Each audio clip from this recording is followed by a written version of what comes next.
Let's show you 3 more things in London that most people walk by. We've got a building, a statue and a blue plaque.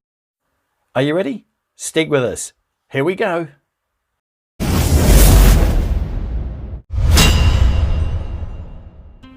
So we start in this courtyard, which is just off Piccadilly. This is Burlington House, otherwise known as the Royal Academy of Arts. It was founded in 1768 and it's got a unique position as an independent, privately funded institution led by eminent artists and architects. Its purpose is to promote the creation, enjoyment and appreciation of the visual arts through exhibition, education and debate.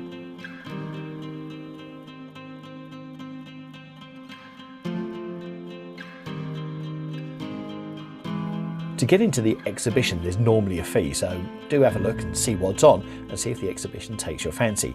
If not, you can just walk into this courtyard and have a look round, and as you can see there's lots of different buildings with different architecture here, so you can just take in the scenery.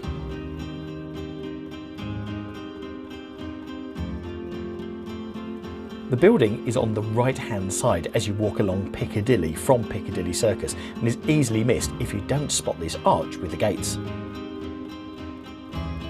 Now, this is a statue of King Charles I and it was put up in 1633, so it's a bit of history on its own because it's almost 400 years old. If you want to see this statue, it's at Trafalgar Square. And there's a reason for us featuring this because actually there are so many statues around London and we've got different videos we've got covering those. The reason why this is a piece of history is that it should have been destroyed in the mid-17th century. At the end of the English Civil War, when the Parliamentarian forces won, the statue was sold to a Holborn metalsmith called, appropriately, John Rivet. Parliament instructed him to destroy this royalist symbol and recycle the metal. However, Rivet didn't. He ignored the order and kept the statue on his premises, which would have been extremely risky, producing some scraps of bronze as evidence of having done what he was told. After the restoration in 1660, the statue was recovered by the 2nd Earl of Portland. Rivet was apparently reluctant to give it up and it was bought by the new king, Charles II. He arranged for this to be placed in its current spot in 1675, and more importantly, the statue marks the official centre of the capital, the point at which all distances to London are measured. So you've got history and you've also got map references globally, which is a perfect reference to our last and 3rd place.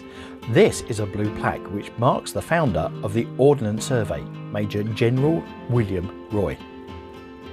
There are many blue plaques across central London and sometimes you just have to look up and you'll see loads and loads of them, and we'll bring in more of those as time comes. And this is on Argyle Street, just behind Oxford Circus, next to the London Palladium. I hope you've enjoyed these 3, and I've put a playlist in the top right hand corner called Secret London featuring so many more, so if you fancy seeing those, click on the link.